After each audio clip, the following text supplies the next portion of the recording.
everybody, this is Diane Gibbs. I'm the host of Design Recharge. This is episode 272, and I'm super pumped to have my friend Scott Soeder on.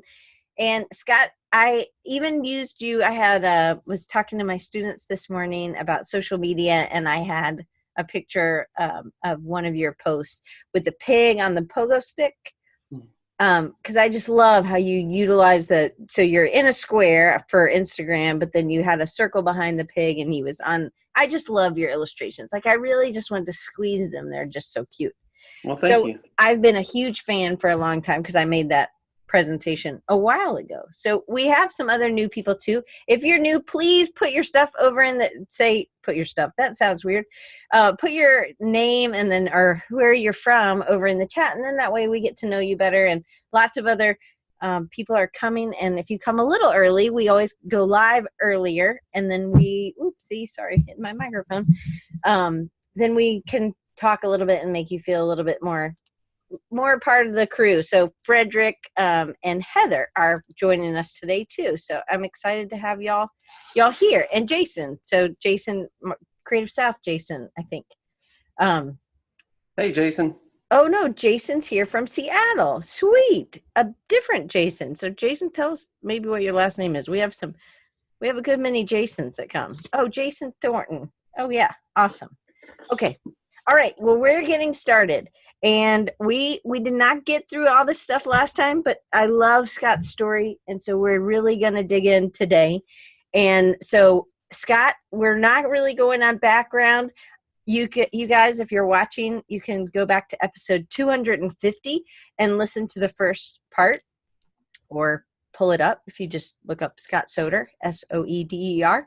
And we're just going to dig in. This time we're going to be talking about you've used some unconventional marketing methods, and I think that are fun. They're fun for you. Maybe they make it a little bit more exciting. And when we talked last time, it was right before Creative South, and you had just started a 100-day project. So I'm just kind of painting the picture for everybody. We talked last time about your personal project that was the Hot Wheels. I can't remember what you called it though. Pop Wheels, and it was awesome.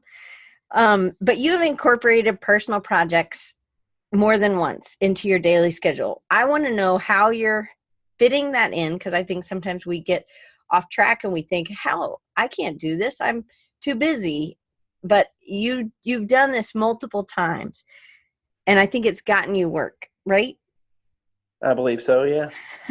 Okay, so can you talk about how you're able to keep up with your 100-day project? Because a 100-day project is a pretty massive undertaking. And you did these worksheets, like for fun. I don't know what they're called.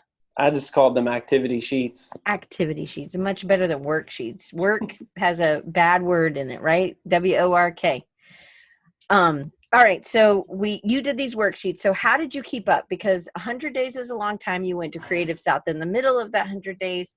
So, and these aren't just like a one coloring book sheet. Like sometimes they have a maze or some sort of other activity. There's definitely something to color, I think. Work can be fun, Andre. Absolutely. Hey, Lenny's here too. And Josh Ash and Andre from Portugal. Awesome. Thank you guys so much for coming. Okay, Scott, answer the question. And Lenny. I see Lenny. Hey, Lenny. And Anna from Orlando. Nice. Well, going back to the 100-day project, I'm a fan of like Jake Parker, and I listen to Andy Miller's podcast too. And that's how I found out about the 100-day project. And if you guys don't know about it, it's I think it's called the 100dayproject.org might be the website, or if you Google that, you could find it. But it's a challenge to do something every day consecutively for 100 days, make something. And that is a lofty thing because my personal projects before have just been weaved into my schedule. You know, I'm going to take a lunch break now and I'm going to spend 20 minutes drawing this out, or tonight after the kids go to bed, I'm going to work on this other thing I had an idea for. And with this one, with it being that 100-day, it's like April 11th through July something is when it runs. I really wanted to be able to do that consecutively every day. And for that, I had to make a schedule for it. I got real diligent about it. So what I did with that is I got up early. I would get up at 5:30 in the morning and not check email, not get on social media or any of that stuff, because you have a tendency to do that when you sit down at the desk. And I've really been trying to hone in the email, because it becomes a time suck if you're just responding to it all day. Mm-hmm. So I was wanting to get in the habit of, this is when I do email, and then I'm not going to do it the rest of the day, and then I'm going to come back. And I've had some clients like, are you okay? They're okay. I'm good. I've just been trying to experiment with this. Or like, oh, okay. So people will understand if you kind of tell them what's up. And anyway, so that's what I did. I got up at 5:30 in the morning, and I set parameters for the project. I knew what I wanted to do. I wanted to do activity sheets. They were going to be 8.5 by 11. I was going to do the idea was that these were going to be printed at home or at schools by parents or teachers or librarians. So the ink, I didn't want big blocks of ink that would soak it up. So there's a lot of line work and stuff like that. So it's less on the printer, formatted in those margins, and post them every day onto my website. So I really kind of set up those parameters. This is what I'm going to do. I'm going to give myself 30 minutes to do it. I broke that rule a couple times because I wanted to do some hidden pictures. Ooh. And those take a lot long. Those probably took me 2 hours to do one of those. So I didn't do very many of those. I think I might have done 3 or 4 of those total. So was your goal with this project to get more work, like from highlights or make a book or that were specific in doing these kinds of activities? Because I think a lot of people do these kinds of activities. I would think highlights is the one I think that comes to mind the most, but I think that there would be activities in other kind of workbooks for kids, right? Sure. Yes, some of that. I can't say that, I'm going to do this project and I'm going to get this work, but I wanted to prove to myself that I could do some of this work. I haven't done a highlights hidden picture, and I would love to. So I just did it anyway on my own, just to go through the process of making it. So when the time comes that I do, I am confident that I can do it. I've done that. I love how you said, when I do, not if I maybe can get that. Like, I love that. Super positive. Okay, so Andre has a question that I know you and I already talked about. So how much planning have you done for these? Because you have a list, this ongoing list, right? So part of the planning was I sat down with just a piece of notebook paper, lined piece of notebook paper, and numbered it from 1 to 100, and just started writing my ideas down for activity sheets.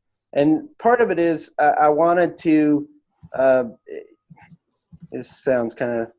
want to inspire kids to be creative.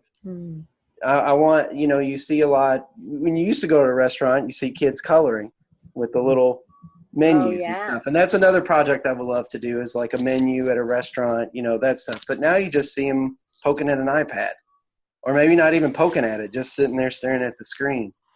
And I'm not a Luddite. I'm not, technology is bad, but that bothers me a little bit.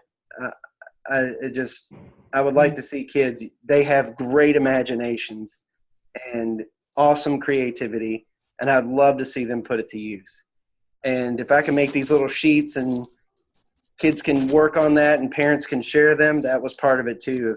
And I did have schools email me and say principals email, tell me they're sharing it with their school. They gave it out as a resource to their teachers, follow this guy along, and you could use it. So the response to that was positive. I was getting, emails and Twitter stuff of parents showing me what their kids had done with it, and that gave me motivation to keep going with it.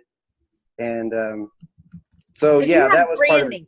you have branding in the bottom of the sheets. And during this 100-day, you were actually giving people a link so that they could go download the last 2 weeks or something, right? Yeah, So they could keep up with it. Yeah, that's part of the plan too. I thought, man, if I start getting into the project, I'm going to have 30, 40, 50, 70, 80 of these lined up on a single web page.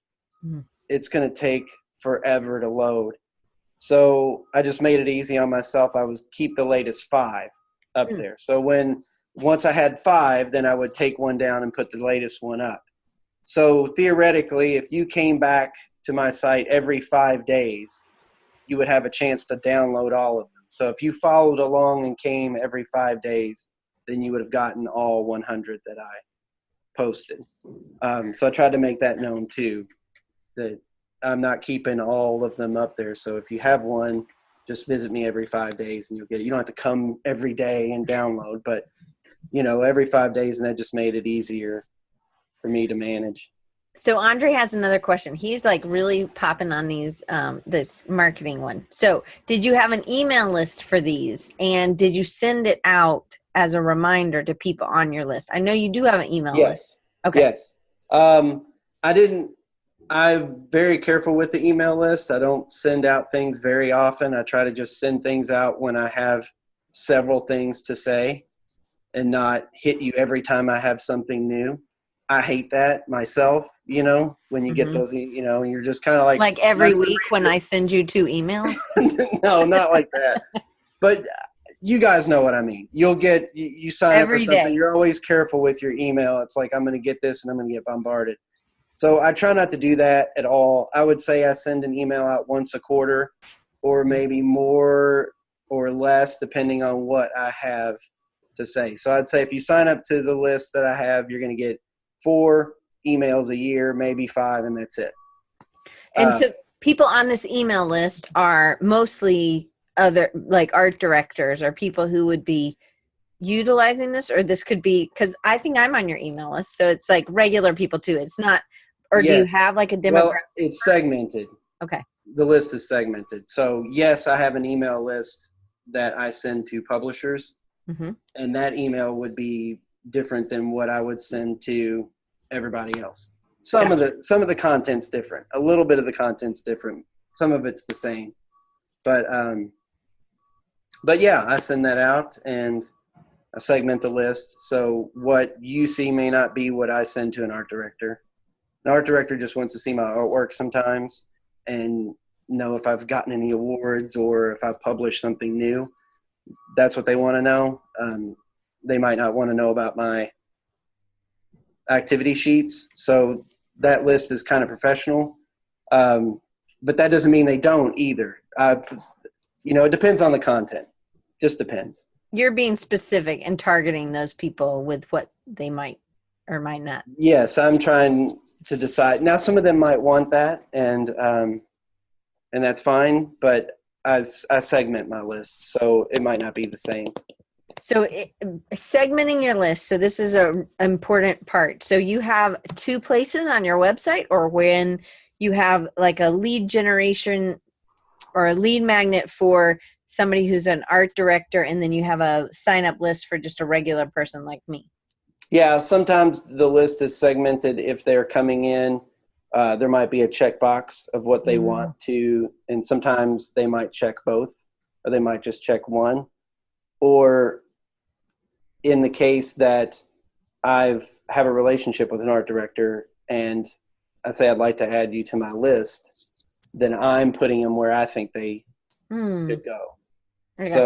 So sometimes it's me putting them where I think they should go, and sometimes it's them self-selecting where they want their email to go.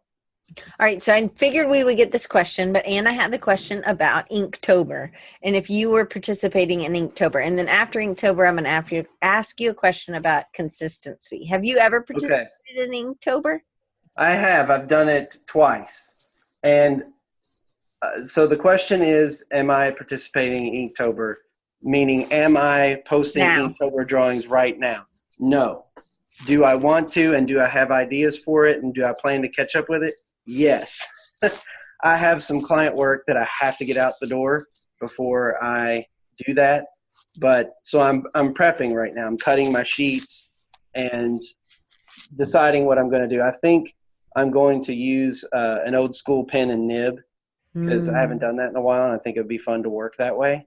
And so I've gotten that kind of stuff out. So I haven't done any yet. I have my idea what I'm going to do, and I'm prepping my sheets. I'm cutting little Bristol boards. So you don't do the prompts that Jake, whatever his name is, puts out? Jake Parker. No, no, I don't. That's okay. You don't have to. I actually don't. I know he says you don't, and it's fine. And I think you just need to come up with my own thing. I think that's good. I think that's even better I think that's another marketing technique. I think it's one to use that hashtag Inktober, but I also think it's good for creativity to come up with your own, especially if maybe you looked at the prompts and you're like, I don't really like those. Well, it's more to do it any consistency long term like that with the activity sheets too. You want to choose something that you love to do, right? You're gonna eat it up. And I think today's theme or yesterday's theme was poisonous or something like that. Number one, I think day one was or poisonous. The first one was poisonous, yeah, or something like that. And I gotta try to make it fun for me because that way I'll get excited about doing all 31 and knocking them out.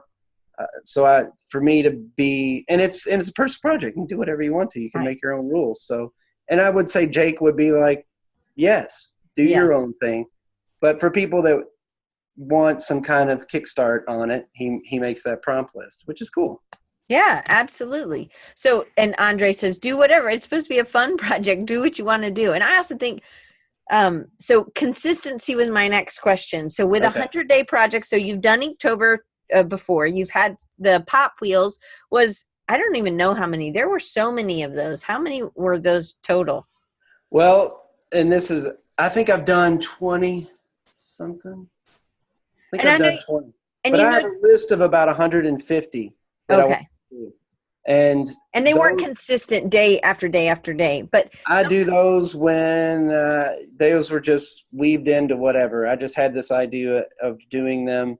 I liked cars when I was a kid. I loved Hot Wheels.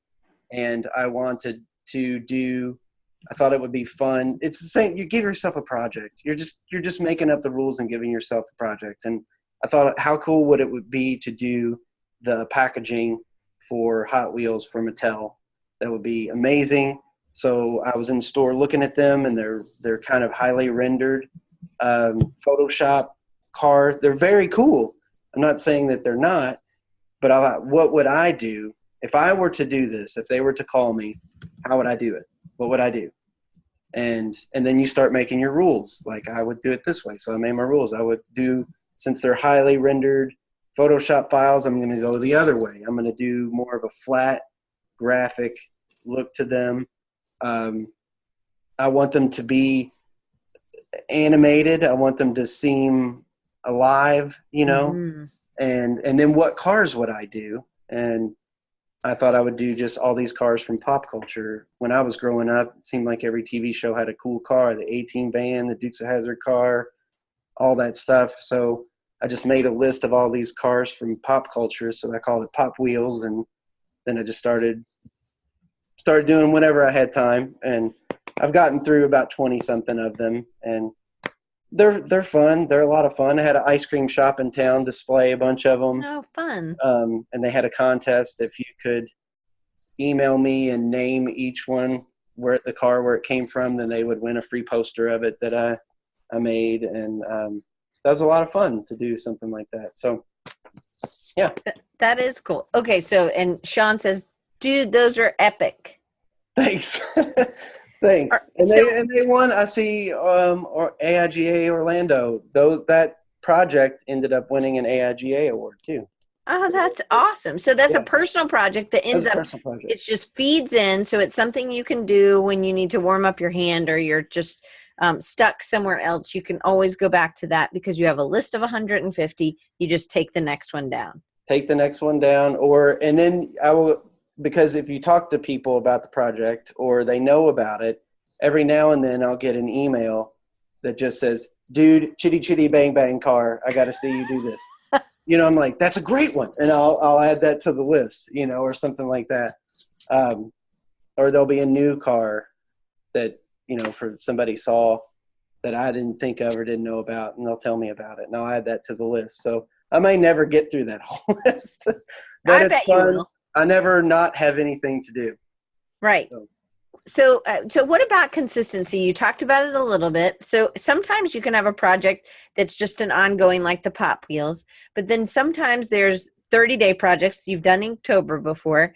So what about projects? So what about projects who are 100-day or even a 30-day project? So somebody who's new to Inktober, what would you tell them about consistency? So one, you already said it needs to be fun for you. You need to set your own parameters. Make it fun. Make the rules, and you can. You're the king. You're the queen. You can break them if you need to, but make your rules. And I think for me, with that 100-day project, getting up early in the morning and having and specifying the time that I was going to do it in was key to being able to do it all 100 days. I did it all 100 days, all consecutively. And I didn't know if I was going to get to do that, but I really wanted to make that happen. So I think just carving out whatever time it is, I didn't know, but I thought I could get one done in 30 minutes, an activity sheet in 30 minutes. So it needed to be fast too. So it wasn't something that was new to you completely. I wasn't going to weigh myself down with hours of work every day. Right. That wasn't the point. That's not the point of the project. I think the point is to spread that work out over time so you can see that growth over time, not that growth in this short amount of time. Well, and that's the beauty about having the parameters too. You don't want to have so many rules that you can't be flexible, but you also want to have rules so that you can see growth, because that's the idea. And 100 days, 30 days is what it takes to make a commitment, actually, or break a habit. I think it's 45 days or something. Who knows? People have done some tests. But so what was the difference? So you got up early for the 100-day project. Did you get up early for the 30-day project? No. Those, like for Inktober and stuff, I would do over lunch. Okay. On a lunch break, or I would sketch something in the morning just to warm up, and then I would ink it at lunchtime or something like that. Right. Or after the kids went to bed. Or. So what kind of feedback have you gotten when you've done these side projects? Do people come, I think one thing people are looking for is that you've done something consistently, that you can work within a theme or a style. And I think that's something really, I'm making my students do a 30-day project, and they have to do something original within those. And it obviously is not supposed to take that long, 30 minutes. I think one girl was like, oh, that took me 8 hours. I was like, that's not the goal. But they're not doing it 30-day consecutively, because with school, I think it's really hard. And I wanted them to do at least 15 days consecutively, and then they could kind of peter out a little bit. But within the semester, they have to do something in 30 days. So that's 16 weeks. You should be able to, that's 4 30-day stints. I think they should be able to do that. Yeah. But so what would you tell somebody who's never done it? So maybe get up earlier. How many, besides it being fun and being animated, and then you said that you wanted to do it flat, you wanted to do pop culture. Was there anything else that, because it was something you already, or a style, part of the style you wanted to work on, or a tool that you wanted to use? I don't know if it was I don't know if I could say that was in my mind, like this is a style I want to work on, or this is a tool I want to use. I think at first I maybe thought I would do it like in cut paper, so that it would be flat, but illustrators like working in cut paper to me. You have an artboard and you can push things that Photoshop's not that way, but you can have all these things outside of that artboard and you're kind of pulling them in and chopping it, the Pathfinder tool, you're cutting that. So it's a little like that anyway. But I wanted to do something flat and graphic just because that was the opposite of what I was seeing just to see if I could do it.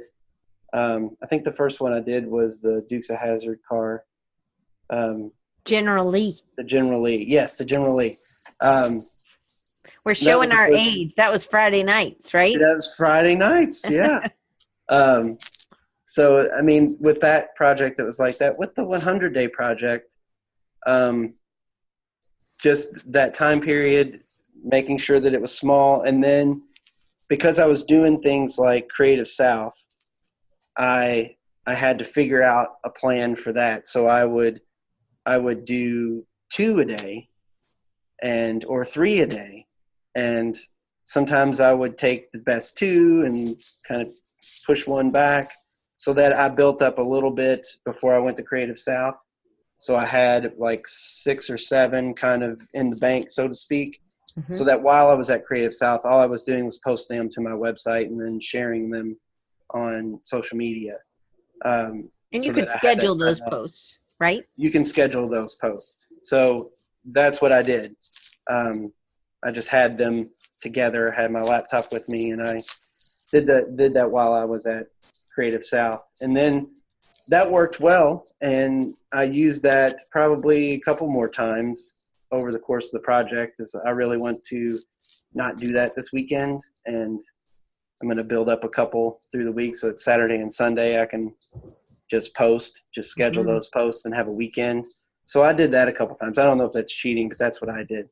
I think that's living. That's you being a dad, yeah, you being a husband, you being a real person who has other kinds of responsibilities. Yes. So I did do that. And it worked. So Sean and Anna are really hoping you'll be coming back to Creative South 19. So they are already I'm just putting it out there. Okay. I hope so too. I had a great time last time. I hope to return. So let's talk about SCBWI. I know we're getting off track. So Creative South and then Society for Children's Book Writers and Illustrators. We're just doing SCBWI. I know now, and I'm a member. And I did reach out to the lady in Fairhope. I think they're all like writers in my area, but maybe that's a good opportunity for me. There's mostly writers. It's mostly writers. Well, I'm not one. So, but they need people like us, right? Yeah. Yeah. So you not only won, you were the Grand Poobah Prize winner in 2016. You also won this past 2018. So this is amazing. So I'm super excited. So and you like to go to the regional, and the regional is a little bit smaller, right? Yes, I go to the main ones too. Okay. Well, then they have one in Los Angeles, and they have another one in New York. Those are the main ones. I haven't gone to Los Angeles one. I go to the New York one, and then I go to the regional one. So, so when you started going, you're in Kentucky, and you started going to the one in Nashville, the regional Nashville one, right? Mm-hmm. And you had a friend, and you went with your friend. Did you already know him before you started going? Absolutely. Okay. So you'd met online. This was an online friend, or had you ever met him in person? It's Rob McClurkin. You know Rob. Yes. He and I met through Dribbble. So it was an online friend first? Yeah. Mm-hmm. Just like you're my online friend, but we've met in person now. So we're real friends too. Right. I said before, Rob and I are talkers. So we met over Dribbble, and we're typing that, and we were like, can I call you? And because I don't want to have to type it all out. So we got on the phone and just became that. I was 4 or 5 years ago now. We've become good friends, and Rob is in Georgia, so he has his own SCBWI chapter there. But he comes. We do the Nashville one, so he usually comes to my chapter one, and we do that Nashville one. And it is always a blast. We have a fantastic time there. We look for it every time. So why? What's so great about it? So, how big is it, do you think? It's 300-400 maybe. Mm-hmm. So where the New York conference is probably 1,500. Whoa. So it's a lot smaller, but it's attended by same people, so to speak. You know, they're all creative directors from Scholastic, Random House, you know, publishers that come there, and there's editors and agents that come there just the same as they come to the New York, and they run the sessions, and so they're giving talks, and they're, you know, they hang out and have lunch with you, and, you know, you just get to know them a little bit and what they're looking for. And it's just an industry, just like Creative South. You're hanging out, talking to other people in the industry and talking shop and talking about life or whatever. And it's just if you're interested in children's publishing at all, then you should be a member of that organization and attend a conference just to check it out, see if that's something that you want to pursue. Is the conference normally a weekend conference? It's a weekend. Okay. So the one in New York, is it over a weekend? Yes, it is. So yeah, they're 3 days over a weekend. Okay.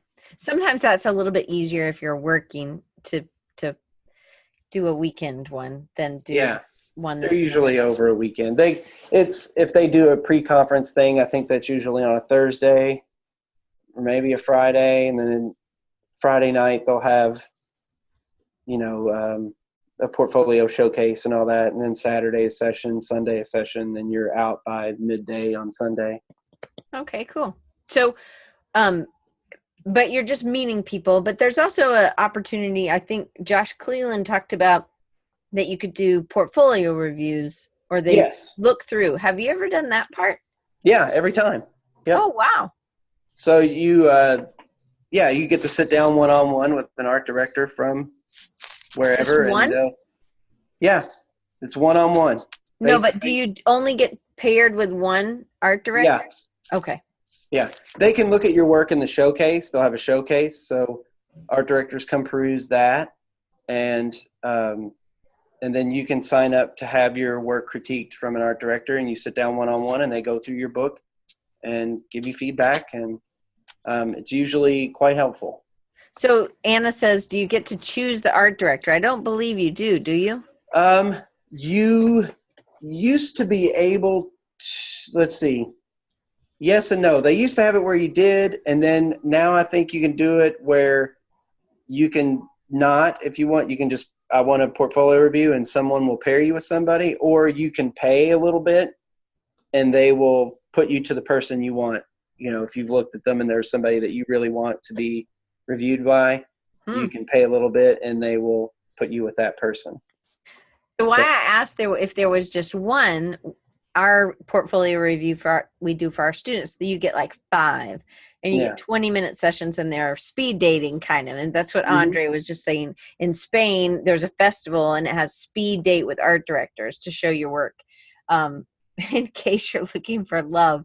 So, but I do think that sometimes that's good. But one thing that Josh said, he had gotten some really good feedback, but you could really tell that art director wasn't really the style. It was like just a mismatch. Like they were looking for something that really wasn't his style, which you may not realize. But then actually in those cases, it helps you clarify who your audience is, I think. And which could be a positive thing as well. Like they might be telling you to change certain things, and you're like, no, those are part of my parameters of what my work is. And the art directors will get that. You know, they will tell you, they've looked at a lot of art and they would tell you, you know, this isn't, your style isn't something that I'm looking for.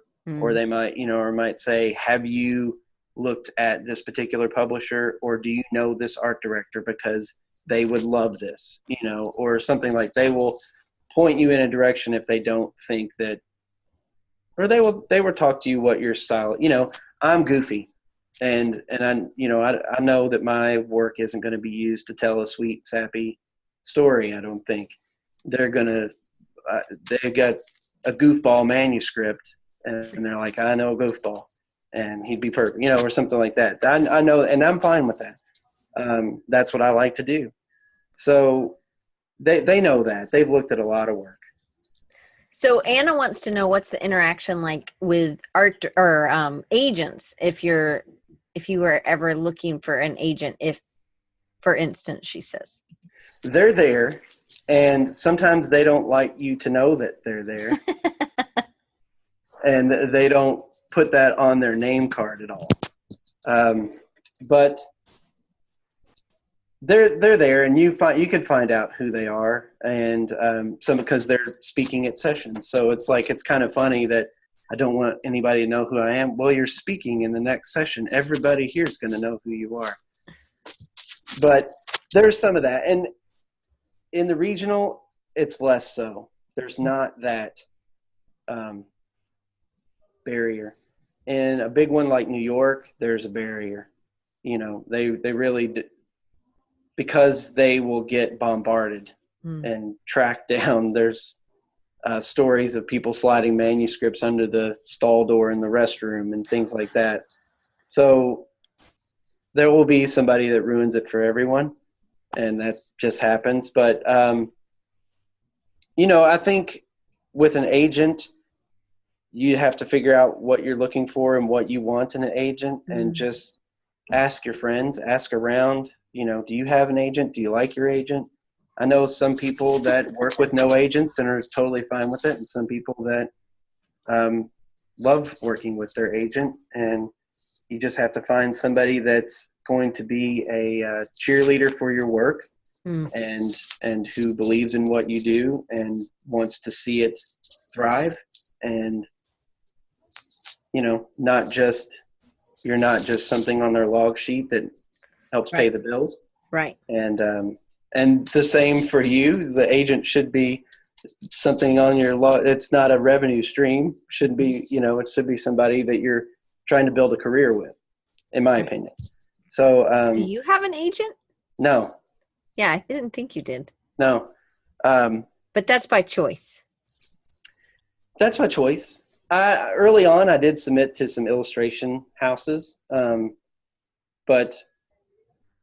I didn't get very far with them. Mostly it was I think a lot of times what I got was, and it might be just a nice way of saying no, certain it is, but we already have somebody on our roster that is close to your style, and they don't want to take on somebody that's going to compete with. Right. So, and that there's a churn rate, I'm sure, where they lose people and gain people. So that might be different, but agents also, they take a chunk of money, 30%. Yeah. So Blake was saying he looked at agents, Blake Stevenson, and he said, seemed like the amount they take off the top was fairly surprising, but I get it. And then Andre said it's 30 to 50%. So it's 30 to 50. Much, and he's in Canada, so much more common in Canada and in the UK. I think there are a lot of people that are doing it, but I think the internet has made it so that now companies can come straight to you if you are marketing yourself well, using Dribbble, using Instagram, using those platforms. You can really kind of take on that the marketing itself yourself on your own. I think one thing I've heard that agents do really well for people who haven't been in the business very long or aren't sure what to charge, or they are doing all the legal stuff, which I think really can be a little overwhelming for some people, and that's just not where their jam is. So it really takes some of that pressure off, I think. But it is a lot off the top. Sure. It's probably similar to a real estate agent. You could sell your house on your own, but you could get an agent who can list it for you and do that kind of stuff, kind of market it for you.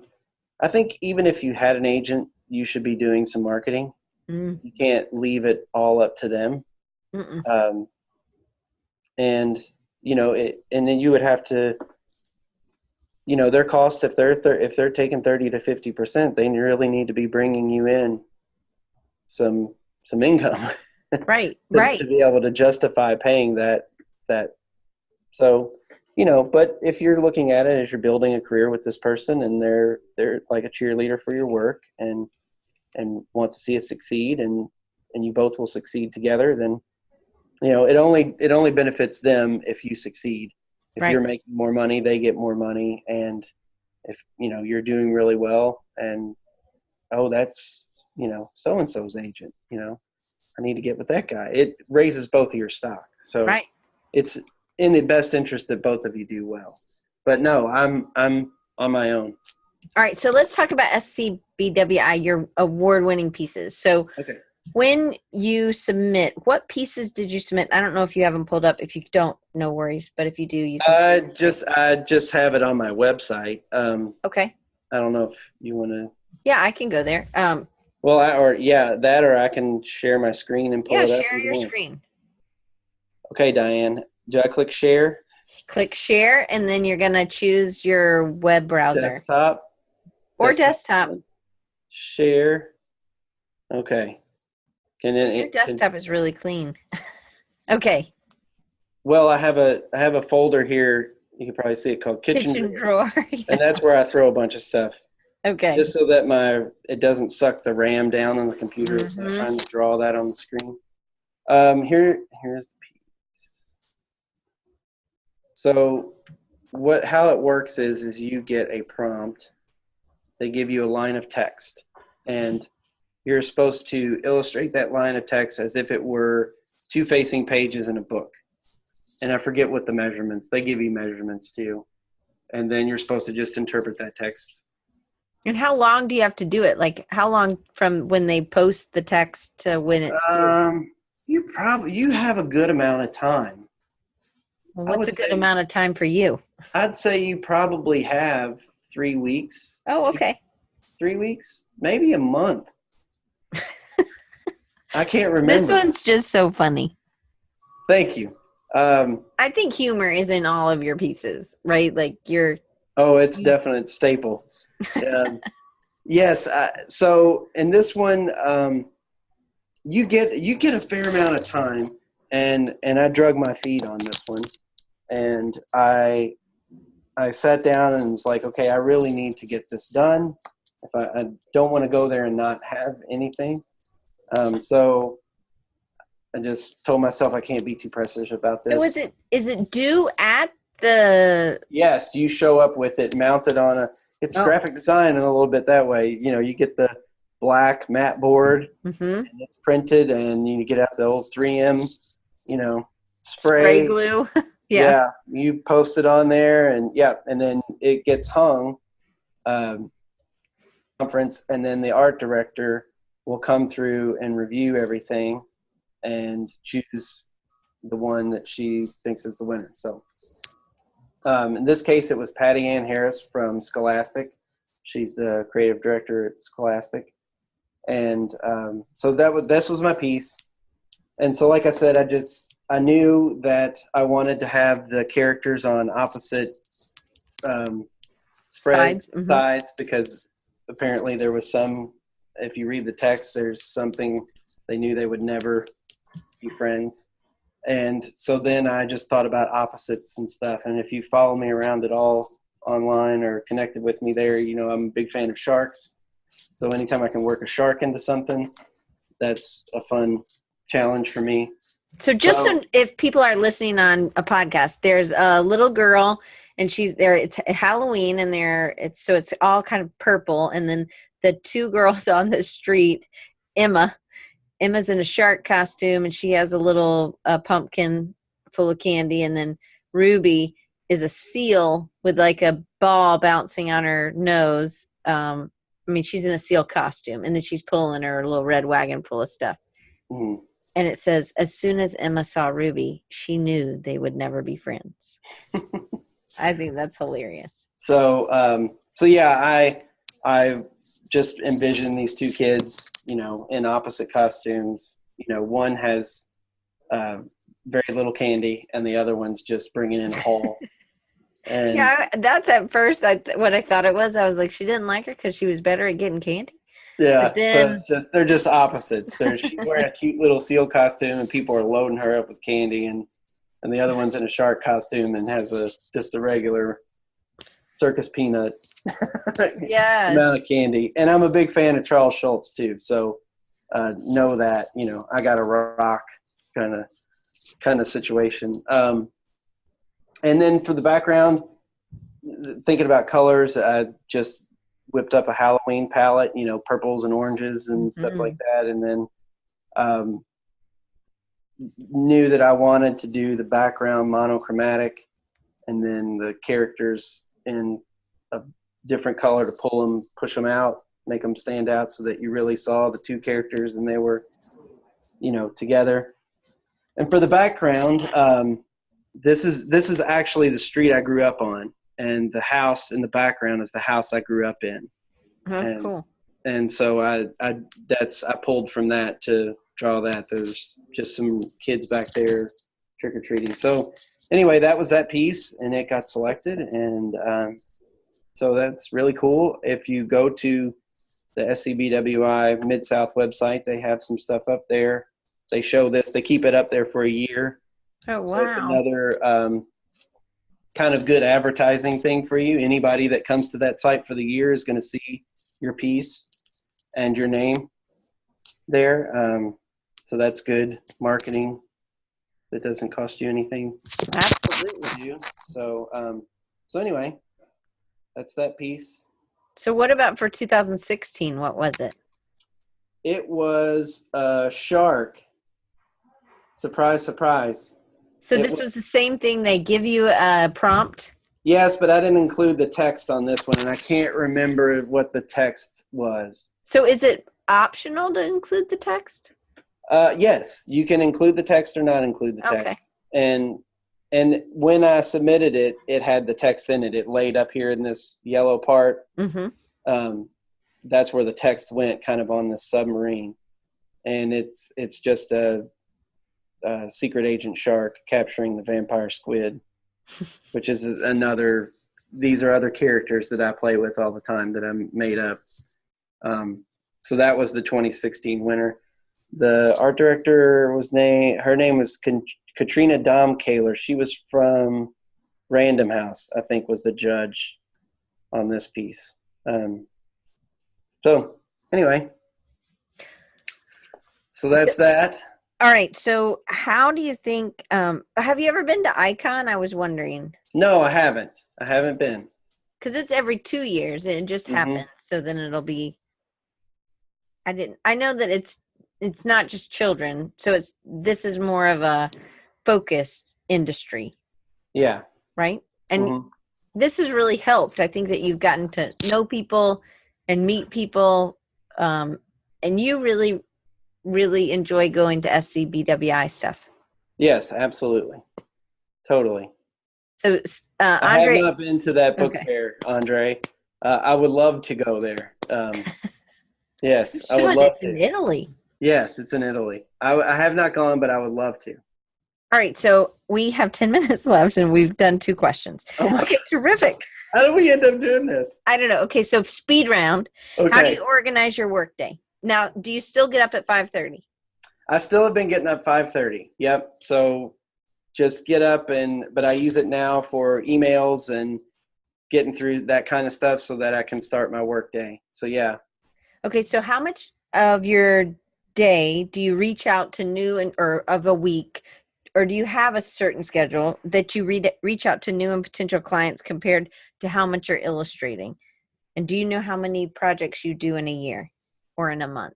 I could look it up. I don't know how many, and I think it probably varies depending on the size of a project. If you get, a spot illustration in a magazine can be turned around pretty quickly, but say a 32-page picture book is not going to be turned around quickly. The general times for a book is about a year from start. I mean, the illustration part may not take that long, but from other parts of it, it could take that long. So it just depends on what type of projects I have, on how many I'm going to do and the time it's going to take me through the year. So then how about what's the percentage of your time in a week are you doing outreach to new potential clients and then doing actual work? I'd say it's probably 60-40. I'd say 40% outreach, 60% work.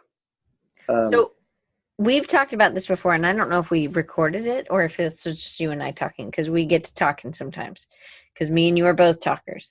So at 40%, what does that look like on a regular basis? So I know you do it like a quarterly mailing, but what does it look like during a regular week when you're not doing a mailing?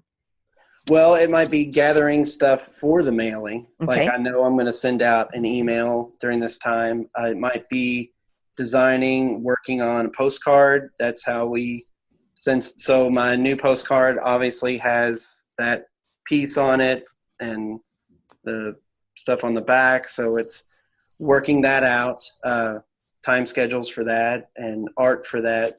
A lot of times, not all the time, like in this case, these pieces weren't created specifically for a postcard, but sometimes I will think about something specific that I want to do for a postcard because I can format it exactly how I want to have it. So it's thinking about social media posts. It's thinking about, I'm a Kentucky crafted artist. So it's through, drawing a blank. But there's a Kentucky arts organization in Kentucky.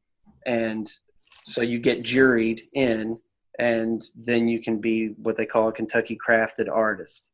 And that gives you opportunities to show work like at the state capitol, or if, say, a big company's coming, I don't know, like O'Charlie's restaurant is coming, and they look for local art that they want to have in the restaurant, they will contact that arts organization.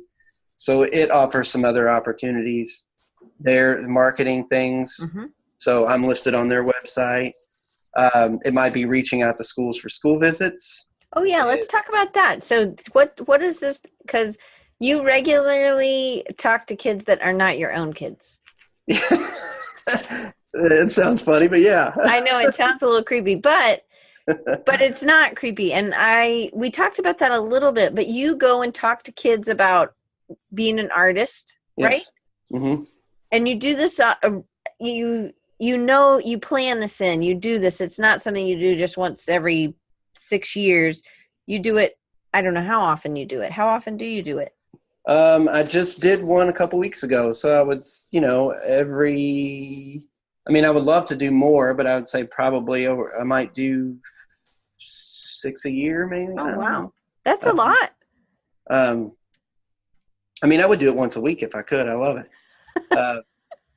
I do. I absolutely adore it. The kids are they have a way of applying logic to something and just cutting right through the crap, and I that's so refreshing. I think it's funny. It's often comes off as witty, although it was never intended to be that. It's so innocent, right? Yes. Yeah. Like my own daughter, I have a kindergartner, and she will say things like this day we're going, or next day we're going. It's not today or tomorrow. It's this day and next day, which is perfectly logical. Last day I did this. Last day we did this. This day we're doing that. Next day we're doing that. Absolutely logical. But in some ways I think that's funny because it's just very literal. And I love that kind of, and they're very creative. They have no boundaries in terms of where their mind goes. Well, and you talked about last time that you'll go to a school visit and then you'll eat with them. And you were sitting down with these boys and they said, they asked you a couple questions. You're like, I'm a new kindergartner or a first grader or whatever. I think I said I was a third grader. Oh, yeah. Because of the beard, you had to give yourself a little bit of age, right? They asked me whose dad I was. And this was not my kid's school. I don't have any kids that go to the school. And I said, I'm nobody's dad. Today's my first day of school. I'm in third grade. And that, they kind of look at you like, he's messing with me, but is he really messing? And they're like, you have a beard. And I was like, I put that on this morning. I was hoping it made me look a little older, that'd fit in a little bit. And then you have a ring. That means you're married, I got that out of a bubblegum machine, It's just, anyway, just messing with them. And they're just like, I think he's messing with me, but I just don't know for sure. Because they don't want to call you out. Yeah. I hadn't had these kids yet. This was a group I hadn't had yet. So, when I go into the library and then all the kids file in, they see me and they're like, oh, it's you. We knew you weren't. And I had this like rowdy little lunch crew. It was, they were high-fiving me when they were leaving, and, it was just really fun. I just have a good time with them. And I hope they take something away from it. I don't think every kid I talk to, or I'm not hoping every kid I talk to is going to become an artist one day, but I hope that they will learn to foster and enjoy their creativity and imagination and not let it get, atrophied, or, that they will continue to use it. It doesn't matter what profession they go into, the world's going to need creative people, no matter what they do. And if they're confident enough to whip out a sheet of paper and sketch something out when they have an idea, I've done my job. I'll be perfectly happy, if I see a kid do that. So, or when they're not a kid anymore. Right. So I love doing that. So, all right, we're going to go to the next question. Rapid fire, okay? Okay, yeah. How does being a designer, because you were trained as a designer, impact your work? Do you think that you are more beneficial to an art director because you understand that part of where they're going to need to put type and things like that? Absolutely. Yes, have to be.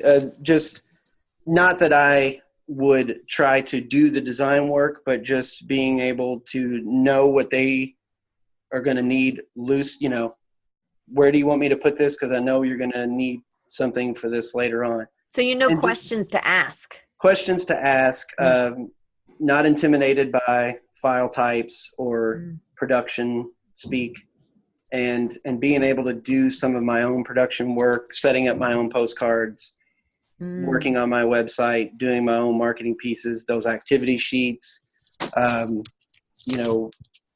all that stuff. And then, I was thinking about the 100 day when we were talking, and about you were speaking about your kids in design school. And even in design school, I think a lot of that's applicable. I remember taking a advertising class, and the professor came in and he had a sheet of paper. I don't know, it was like 18 by 24, and it had 100 squares on it.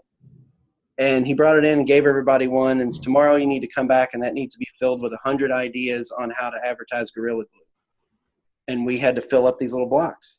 Or when you were in your identity system class and you had to churn out, 50, 75 different logo variations or ideas for a brand that you were working on.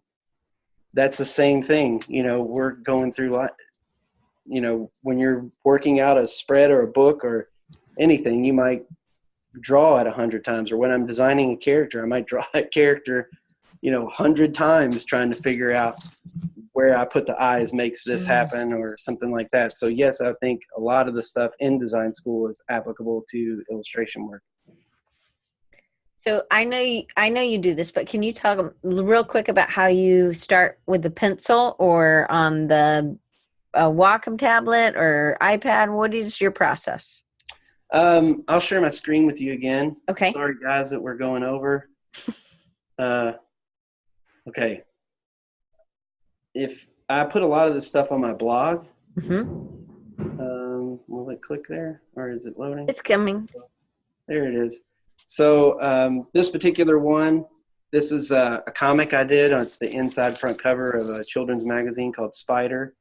And I will start with paper and pencil. This was actually drawn on my tablet, but this shows an original idea I had that they didn't take, and then this is the idea that they did take, that they did like. So you presented how many ideas to them? I think I presented 2 or 3. So what were the parameters they gave you? They said what? It was beautiful. They gave me very little. They said you have the inside front cover. It needs to be a comic, and it needs to be something to do with animals, or maybe winter time, because it was a December issue, I think, or a November issue. So that was it. Free reign. Do whatever I want to. So I came up with this idea about birds flying south for the winter, not in order to survive, but to get a good spot in Disneyland. Right. And this was 2 siblings who happen to be worms who are just fighting, and they like that one. So this is, you can see, this is on paper. The image on the left side is right here, is just ink and marker. Mm-hmm. So I'm working it out in ink and marker and paper pencil. Did you scan it first? No, I think I just, I drew that on my tablet. Oh, so okay. I printed it out. and then started working out what I wanted to do, ink and color wise. And I can print out 3 or 4 copies and try different colors or different studies on what I want to do, and then bring that back into Photoshop. Mm-hmm. And then now I have a plan. Now I know what colors I'm going to do. It's a lot faster for me to work that way. I know some people think, well, you're doing double the work, but it really moves a lot quicker than in Photoshop. You have 16 million colors. In my marker pouch, I have 30, and it's just so much faster. I need a blue. Here's a blue. I don't have to dial in, 16 million blues. But when I get to this point, if I do want to tweak that, now I can. Now it's a tweak and not a big decision. It just moves quicker for me. And then I work it all out on the tablet. And then this was the finished piece that got published. And I love her little bow. Had to make her look feminine. Yeah. So same thing with this one. This was spread and highlights, and I'm just drawing the main characters and this thinking about the camera angle, where I would place the camera if it would be straight on. This one was a schoolhouse with lots of characters, and although this would frame the main characters well, those characters that go into the background will get pretty small, and it's in a magazine, so it's not a big spread in the book. It's just a little, left side of a magazine. So working that stuff out. Here's a screenshot because I got some feedback from McClurkin. There's me and McClurkin down at the bottom. We'll often Skype and just ask questions. So here's the sketch that got approved. And then now I'm going back to pencils and paper, working that out. If you look into the left side image at the top right hand corner, you'll see a little study of like graham cracker, because this was going to be inside of a gingerbread house. So there's going to be a lot of brown in this image, and you can see there's a ton of brown because there was chocolate, but I'm trying to figure out how to break it up as much as possible. So then you're just using colored pencil to figure out your color? Because I'm using markers and color pencils to figure out my colors. But you're going to color it in the computer. I'm going to digitally recreate what I did, pretty much. That's awesome. Yeah. Dave Clayton said, hey. It just works. I won't take you through all these since we're for time, but if you go to the blog, you can check out that. And these are under ramblings. So I love this part. And I love that you're going back to paper to think, right? That's from design school, Diane. That's, well, at least I had this, when you start, I would just get out a sheet of paper. Now, there were some people in my class that would crack the laptop open, but my brain didn't work. How in the world do you know what you're going to do? I have no idea what I'm going to do. For me, like, once I moved to the computer, I was in production. And the planning happened outside the computer. The planning all happened on just paper and pencil and whatever I got to figure out what I'm going to do. By the time I'm on the computer, now I'm in production. That's I know how what I I'm think of it doing. too. Yeah, I know what I'm doing. I'm now building it. I'm making whatever it is. So, I mean, if you were going to build a house, you don't just go to Lowe's and buy what are you doing? How much lumber do you need? I don't know. I'm going to build a house. Just fill up my truck. Yeah, you got to figure it all out, and then you know exactly what you need. That's how it works for me. I know other people that just can crack it open and start working, and it's fine. I've never worked that way. I don't either, but I think we design it. We have more when we have our pencil and an eraser or more paper. You can go faster. I think the iPad or the computer is more of a production tool. So you can build a whole house with hammer and nails, but Man, a screwdriver makes it so much faster. Yeah, And that's why. I latched on to people like Vaughn, Mm. who is a big proponent of drawing.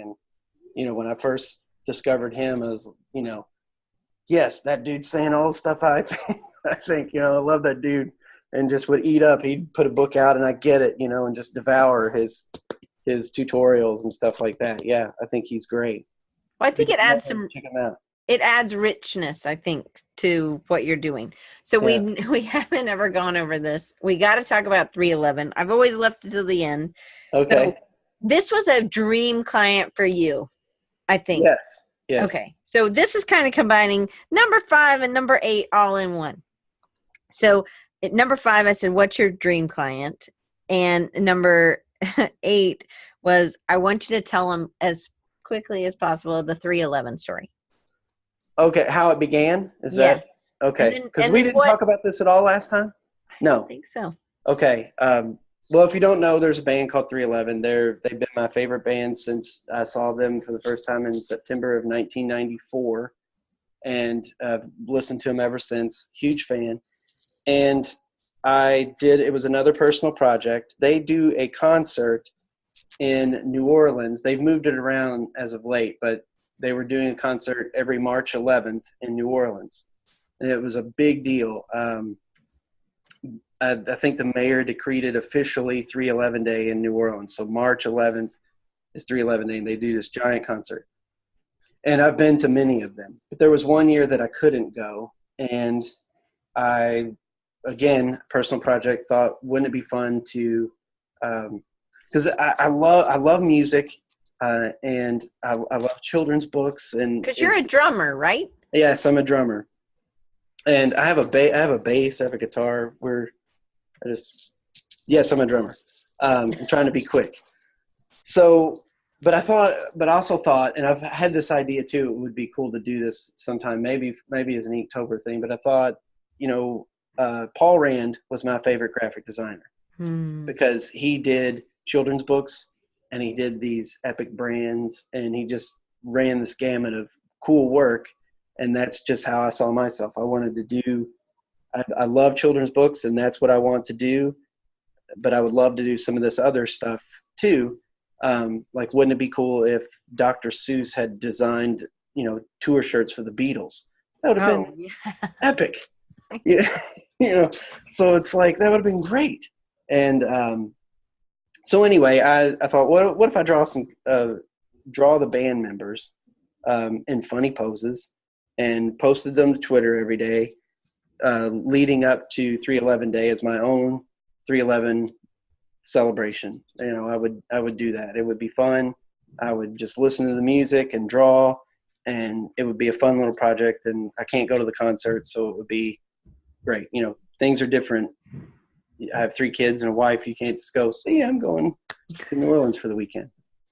So I did that, and it ended up getting the attention of the band and their management, and they got in touch with me. So how was they saw it on Twitter? Thing? Okay. Were you tagging things, or were you? Was I tagging them? I may have hashtagged it 311. But I don't know if I knew enough to tag or this was several years, 5 years ago, 6 years ago. Your littlest one was really young. Yeah. Oh, not born. Okay. Yeah. I think I can't say for sure that I tagged or anything, and I didn't have any intention of it doing anything. Right. Other than just being fun for that week. And it got the attention of the band and their management and their merch manager. Gosh, I don't want to take up a lot of time, but there is a cool story, story in there. So, and it happened fast. It didn't go through the week and then it got some attention.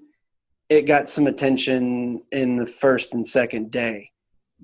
It would just started getting shared, and people were tweeting at me, and then because people were getting ready for the concert, also. Yes, right. Yes, this is pre 311. It was top of mind, right? And the bassist made the character I did of him as his Twitter avatar.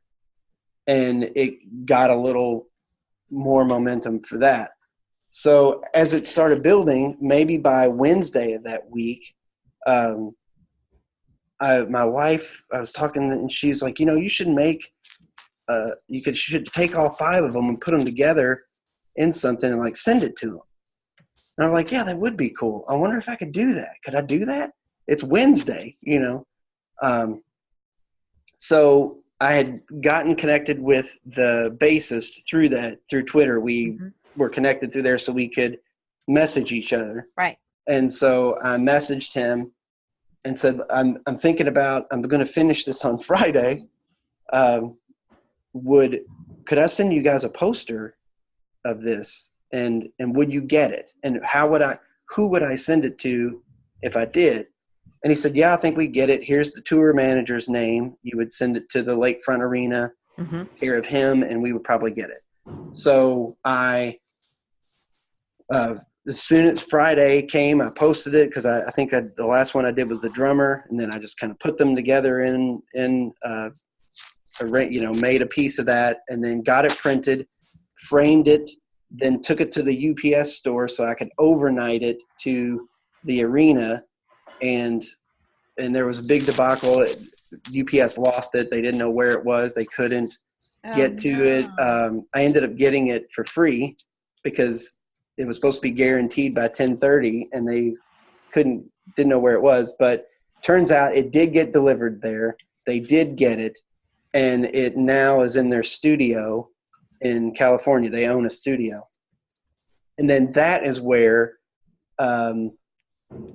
some other people that are working for the band saw it and said this would make a great tour shirt.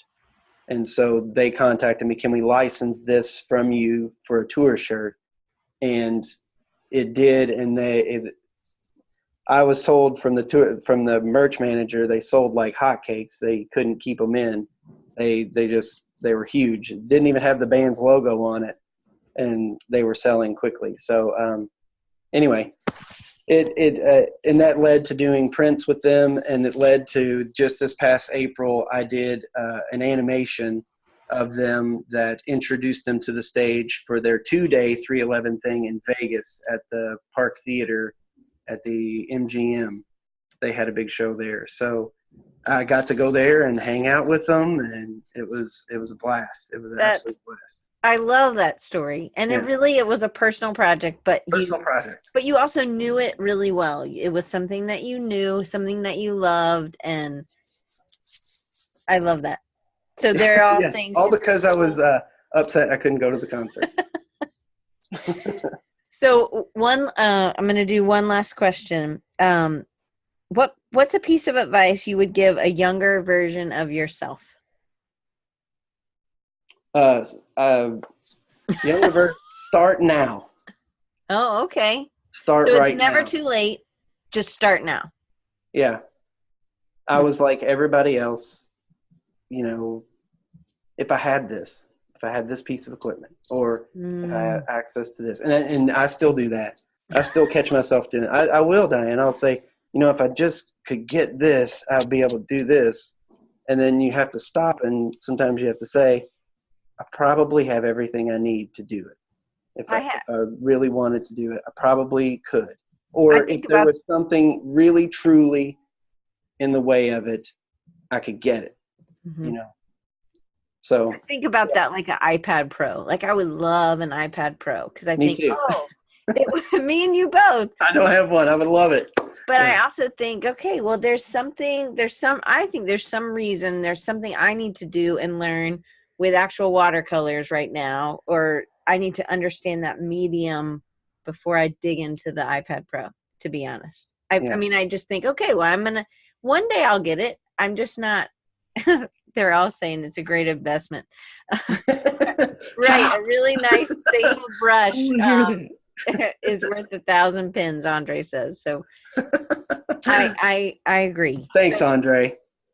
I know you got our back, our poor backs. Yeah. I had all this stuff I was going to show you guys too, but I don't know if I should. Yeah, show us. Just I was going to talk about my sketchbook, and I have a sketchbook. It's just a moleskin thing that I work a lot from that. Thick paper? I don't know what's in a moleskin. It's just that. No, certain kind of moleskins are thicker. Oh, really? I just have the cheap cardboardy, saddle stitched. Mm-hmm. You know, these work really well. So that I will draw digitally sometimes, and then I'll draw small. Mm-hmm. You know, sometimes the drawing is really small. I don't know what I have in here to Kind of safe piece. How's this? Like like your T-shirt. Yeah, like my T-shirt.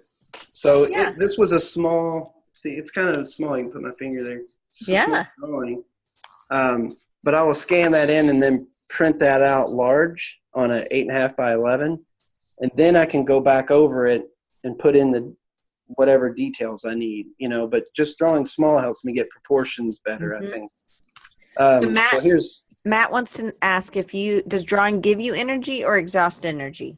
Oh, it gives it for sure. It starts to turn on the faucet. You know, you want to keep going. And I'll do that. I don't know if I have a compulsive thing, but sometimes I'll draw a character over and over again in different facial expression. And I love doing that. I love working, figuring out the character and what he looks like or she looks like and putting all that together.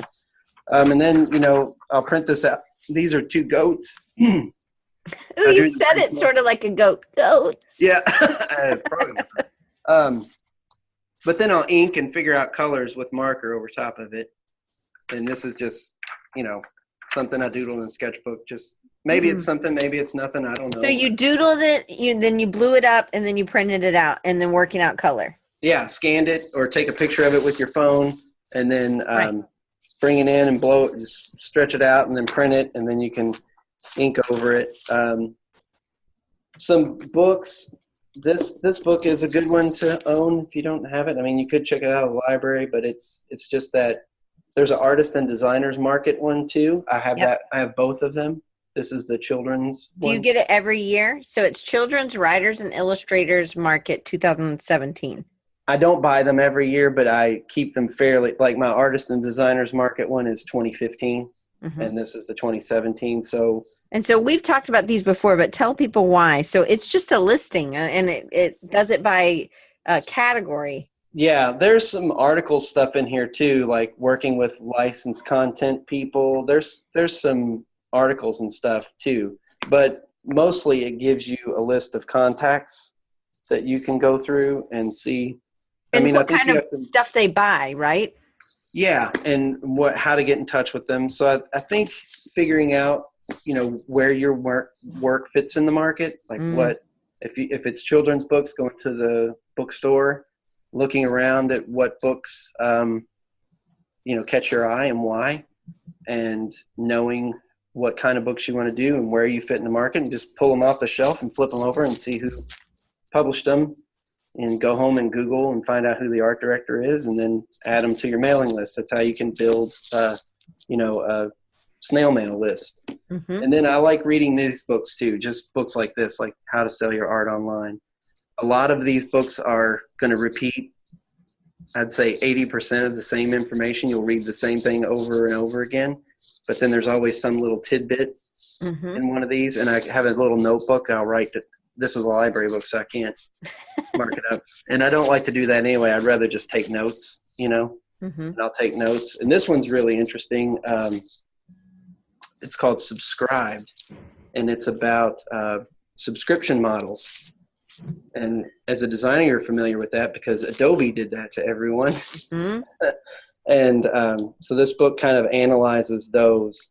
And it has some interesting things in it. If you're an illustrator, you're a freelance designer or whatever, you're a small business. And I think the statistic was that in 2000, if you looked at the list of Fortune 500 companies, and then now half of those companies are gone. 18 years later, these are Fortune 500 companies and they're gone. Wow. And they talk about business models and how things are. It's not just a subscription model, but companies are being aware. They're making people feel more like members and not just customers. You're not just a consumer, but how can they build a service around their product and not just it's just a transaction. You give us money, we give you this, and then see you later. It's how can we, and more people are concerned with, like Uber, like you want the ride, not the car. You don't want to rent a car. You just need the ride. And they're coming in and offering that service. So it's an interesting book, thinking about applying that model to other things like car manufacturers are looking at it. Like you could subscribe to Ford and then you pay a price every month and your insurance, tax, registration, everything but gas, maintenance is all included in that price. And then you have access to their fleet, not just this particular car. Right. So you can drive a sedan for 6 months out of the year and then go on vacation and get a van and then go to an SUV and then come back to a sedan. I think Cadillac was looking at letting people switch up to 18 times a year. Whoa. So you have access to their entire lineup for 2018 or whatever that is. So you can switch between cars. So it's an interesting thing. It might not work out for everyone, but it's an interesting look at that type of business model. I don't know how that applies to design or children's book illustration yet, but it's an interesting business book that I think. But it's important to read things that are going to make you think about other things that are happening in the industry, because it would be great if you were on the cusp of whatever it is. You might get a great idea from something else. I love reading business books too. Right. Well, in terms of children's books, that is very transactional. You sell you a book and then you have the book. But what else? What else is there, and maybe it's something like activity sheets. You get access to all these other things that are based around the story in the book that teachers can use or librarians can use or parents can do that reinforce or just make the book more playful, allow kids to expand upon, use their imagination, their creativity, expand upon whatever the story is in the book. It's to prompt them to get them to do those things. I don't know yet, but it's interesting. So Andre had a question. Yes. And I have a question about your postcards too. So do you send postcards to potential clients or current ones? Both. Okay. As a marketing tool or do you send it as a marketing tool or do you send any physical objects? Or I don't know exactly what he's asking, but I think that's. Well, it's a physical thing. It's a physical piece. It is a marketing thing. It's to let them know I'm. Okay, so you just it's like a Uline clear envelope. So then you'll print labels?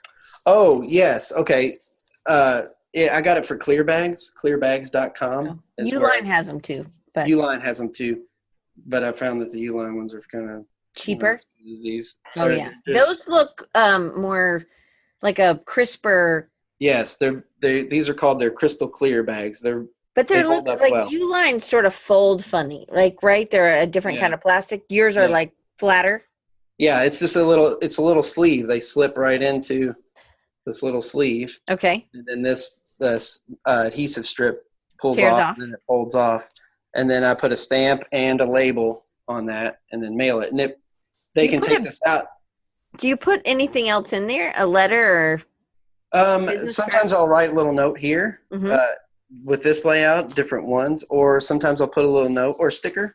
I might put a sticker in there. Or that's about it, though. Really, you just need to send the postcard. It's not anything huge. I got this idea from Gary Lacoste. Do you guys know Gary? This plastic thing. So sometimes I get postcards from Illustrator friends. They'll send me their postcards, and I love it because I'm like, yes, send them to me. I love seeing them. So Gary's. I think I have it right here. So Gary, this is Gary's postcard. So you can see he's got the label. And then he put a little Post-it note inside. Hey, and I saw this and I'm like, this is fantastic. I need to do this. So I emailed him like, Gary, how'd you do this? Where'd you get this? And anyway, so I started doing it because I think it's genius.